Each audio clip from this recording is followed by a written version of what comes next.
Welcome to the Simple Doesn't Mean Easy podcast.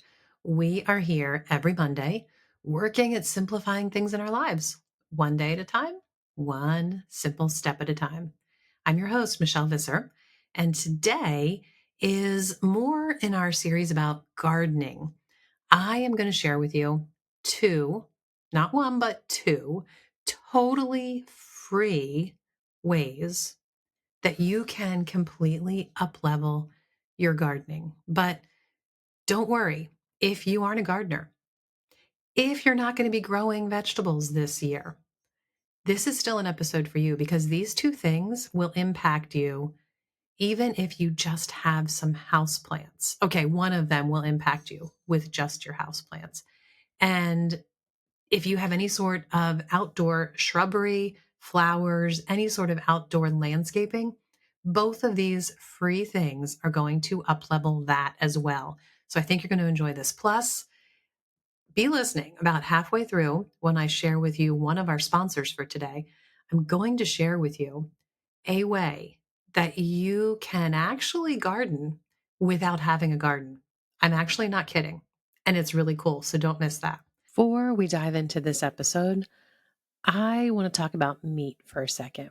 Did you know that unless you personally know your rancher or your farmer who is raising the meat that you're eating, it most likely came here on a large barge from who knows where across the ocean.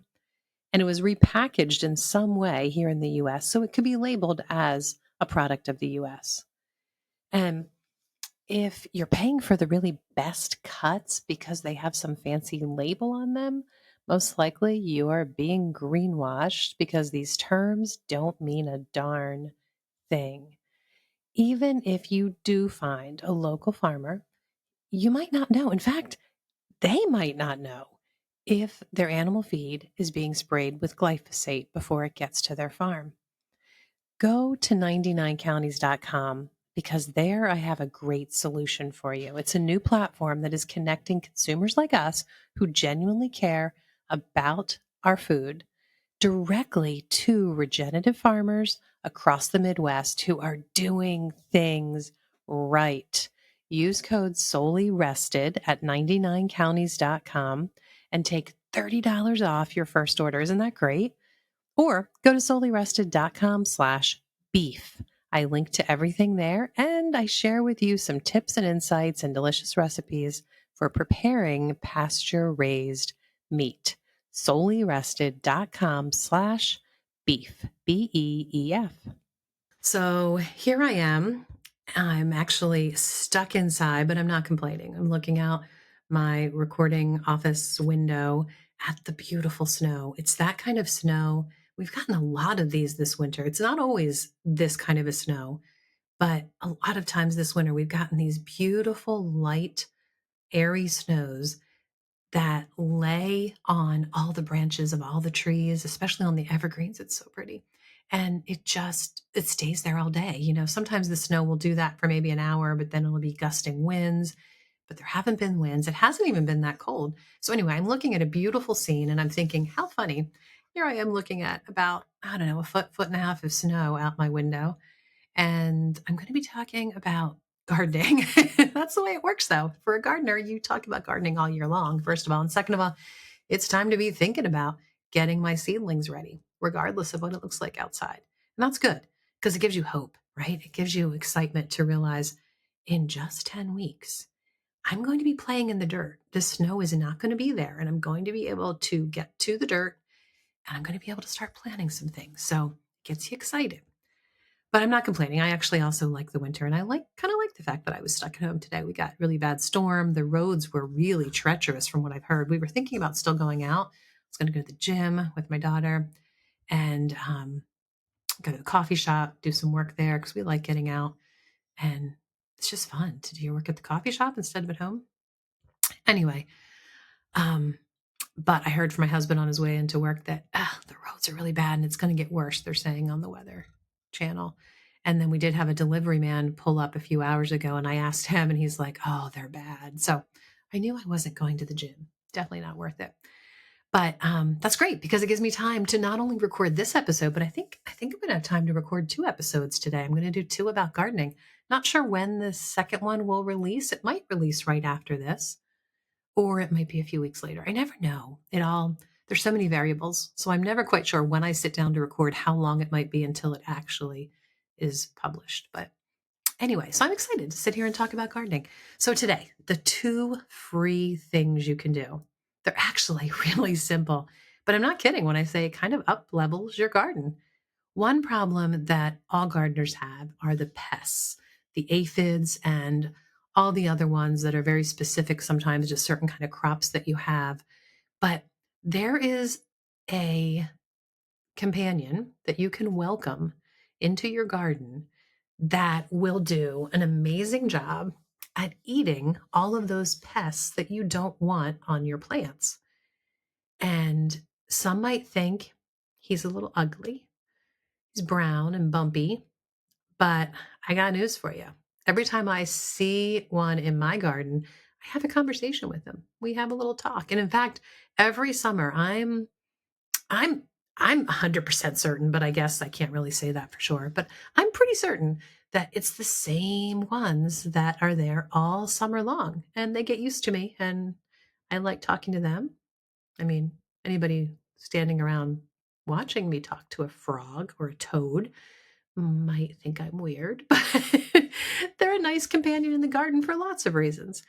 But how do you attract a frog and a toad? That's what we're going to talk about in this first half of this episode, and what you can avoid doing to also help keep them around. But it really does make a difference. It's pretty cool when you have a couple toads in your vegetable garden, how many less aphids you will find, and it's a very good thing. First thing to do, well, let me see. Well, I didn't look at my notes at all, and now that I'm looking at my notes, I'm saying maybe I should have told you this.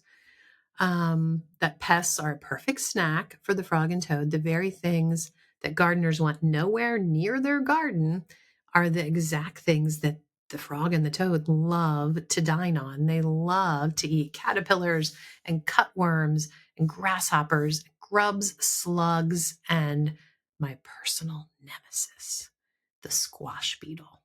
So it's a good companion to have in your garden. First of all, to attract them and keep them around, you want to avoid using chemical treatments in your garden. Nobody wants to eat food that's been laced with yucky tasting chemicals, including an amphibian. So, I do recommend one particular fertilizer that does a wonder in the garden. They do not sponsor this episode, but I'm just telling you.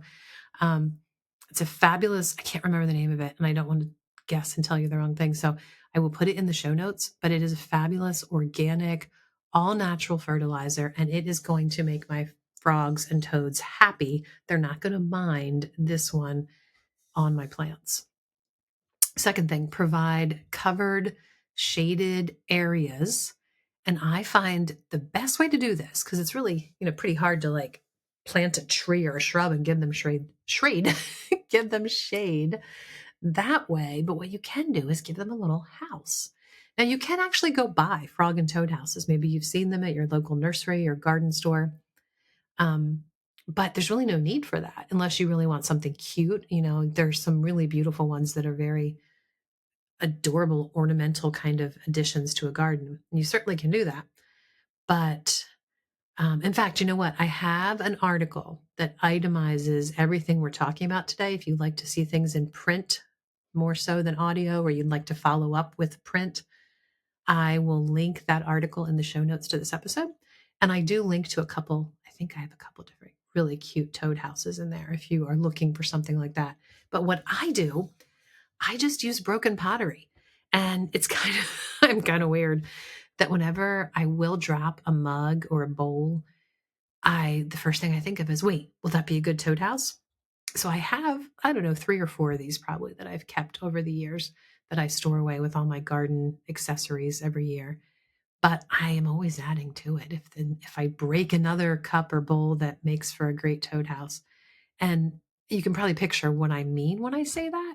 Like if you drop your mug in such a way that you get maybe a V break in it, and you can turn the mug so it's laying on that broken V section, and then the frog can just, easily climb right on in because that V section is kind of dug down into the dirt.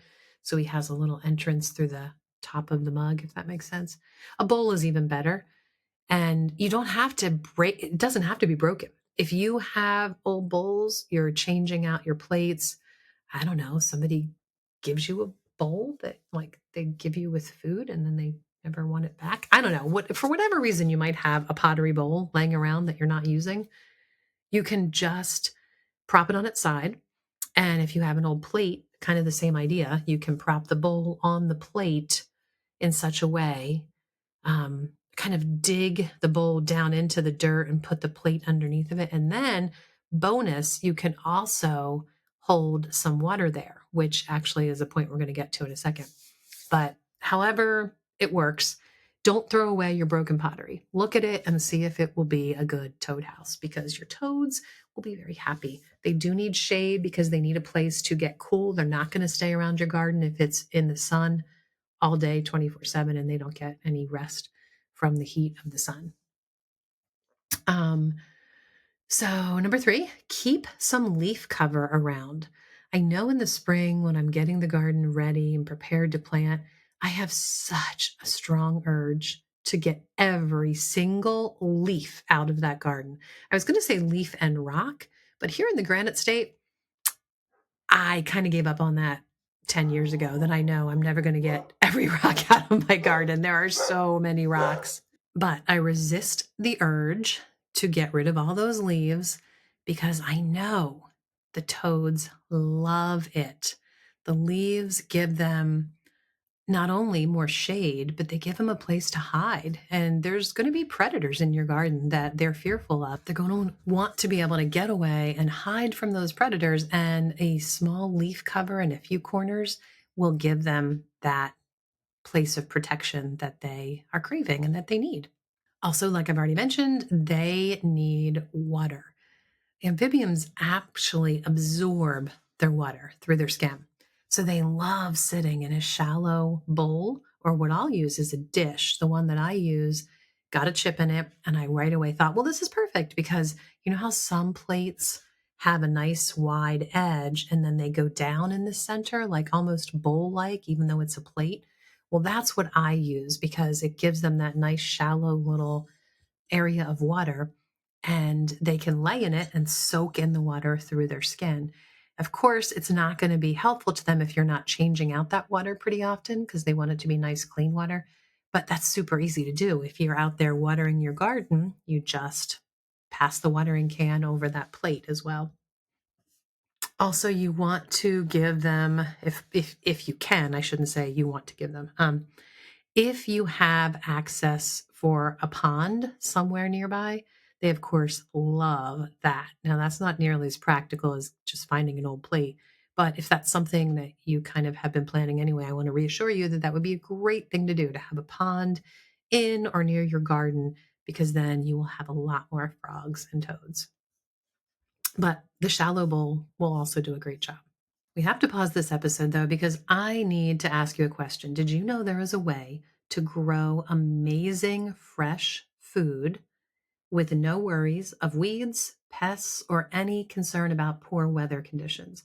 In fact, you can grow food year round, literally in your kitchen, no matter where you live. I'm talking about sprouts.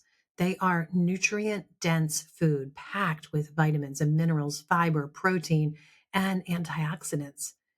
And I love that there are all different types of seeds you can sprout. So you get varying nutrient profiles with all the different seeds that you sprout. I've put together a really helpful resource for you. Go to solelyrested.com/sprout, SPROUT. And there I'm going to explain maximum benefits, give you lots of insights into how you can sprout well, give you tips and tricks to avoid any problems, tell you what sprouts to use and how to use them. All of it, solelyrested.com/sprout to get that resource. And there I will introduce you to True Leaf Market. I mean, I've been telling you about True Leaf Market for years and years because I love this company. They've offered you a really sweet discount available for a very limited time.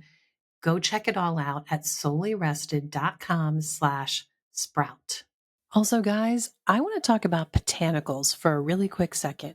A botanical is simply a plant or a part of a plant that's valued for its medicinal or therapeutic properties. I love to forage for wildflowers and botanicals that have these great properties, but first of all, I don't always have the time. In fact, I usually don't have the time, or the things that I'm looking for aren't growing in the wild near me. So I was elated when my favorite tea company started a line of botanicals, and they are always adding to it. Go check out my current favorite ones that I highly recommend and enjoy the discount code as well. Go to solelyrested.com/botanicals. Don't miss it. There's great things there and new ones all the time. You're going to love it. solelyrested.com/botanicals. Okay, now on to our second totally free thing that you can do to greatly uplevel your garden. And like I told you in the beginning, this is also for indoor plants. So even if you don't have a garden and never have a garden, this is something you can do for free that makes a world of difference. And it's actually a simple compost tea made from composting banana peels. I mean, who doesn't have banana peels?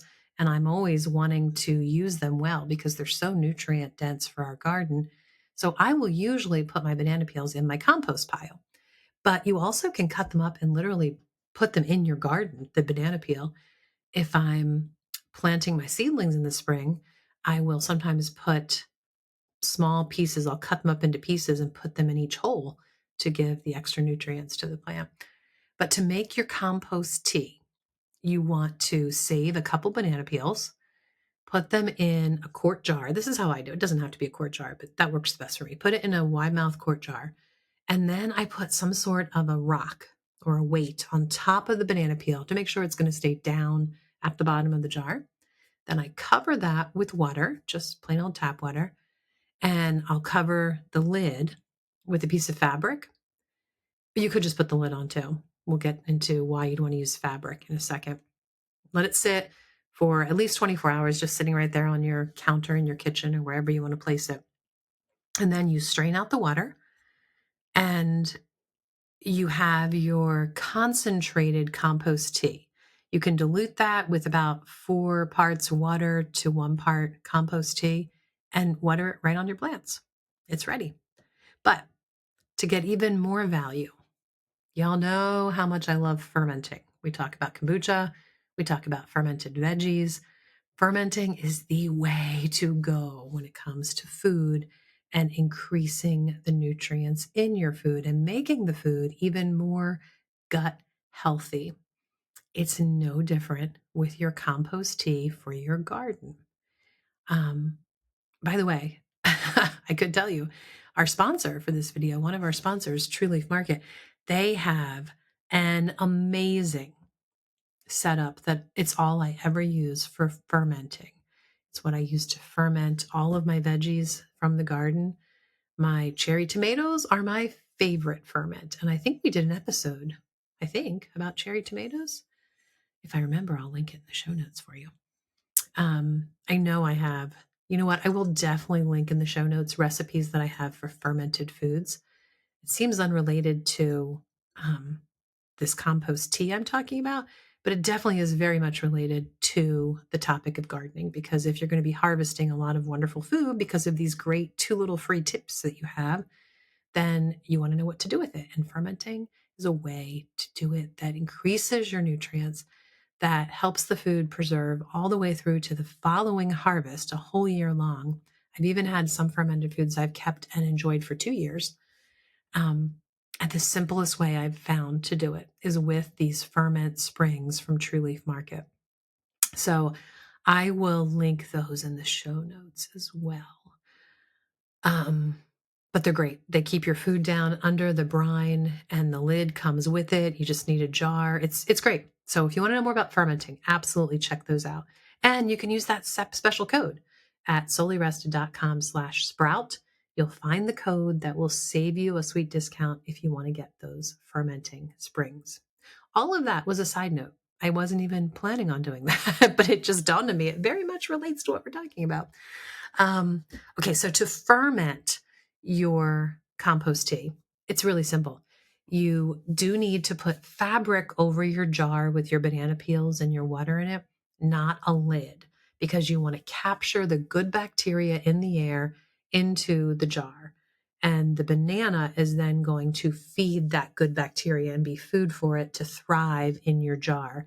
So cover it with a piece of fabric that you hold on with a rubber band and just let it sit in your kitchen. Let it stay there for 7 to 10 days and let that ferment really develop. You might find that you see that it gets cloudy. That's totally okay. What's not okay is if you see a black mold growing on it. Unfortunately, then things went sour or it sat too long and you'll have to throw that away and start again. But hey, it's free, right? So it's really not too big of a problem if that happens. Um, but as long as you have that extra time, if you're not in a rush for this fertilizer for your plants, I always ferment it. Why not? Why not give the plants that many more nutrients and good, healthy food? And it's the same thing as before. After it's sat there for 7 to 10 days, if there's no black mold on it, go ahead and strain out your banana peel and then use that with water. You'd want to add about 4 to 5 parts water for every 1 part of your fermented compost tea. And it's that simple. I guess a third option you could do, you can actually put just a big jar of water or even a pitcher of water in your refrigerator. And you can even just keep kind of adding your banana peels to it all week long and let it sit in your refrigerator for a week, maybe even 2 weeks because it's in your refrigerator. It's not going to give you nearly as many of those good bacteria that are floating around the air in your kitchen, but it will get it off your counter and you can just keep adding your peels to it. So you're going to get more nutrients in that sense. And, some people might find it easier to do it that way. So I thought I'd mention that. But the way that I choose is the way that I said in the middle. I'll leave it sit for about a week on my counter with the fabric over it. So I hope you find these 2 tips useful. If nothing else, you got to admit they are as easy as can be, right? I mean, when something is that easy and has such great reward, like, it almost seems not to be true, but I guarantee you these are both true and you will see results from these totally free 2 things you can do to uplevel your garden. So that is it for today. I really hope that if you haven't already, you go over and sign up to get an email. All these things I'm talking about that I'm putting in the show notes, it's kind of hard to read the show notes on almost, if not all, podcast platforms. It's just not an easy read, and the links often don't work depending on the platform. It's just a sad thing. I think someday they're going to improve it. Like one of these days, they're going to get the hang of this and improve the show notes. But until then, my solution has been to start sending out emails with all of these links in them. So if you haven't already signed up, please go to solelyrested.com/podcast. And I will send you every Monday an email that is a quick summary of our episode, a link to the episode. So you don't have to go find it on a podcast player and you don't have to even subscribe. Although subscribing does help me. So go ahead and do that too if you want. And reviews help me so much. If you want to go leave a review, please do so. But go to solelyrested.com/podcast and sign up for those emails so I can stay in contact with you and send you all the information super easy right into your inbox. So thanks for listening, friends. Remember, it is easy to forget how blessed we are to live this life. So enjoy the simple, everyday efforts. It's not easy, but it is a very good life.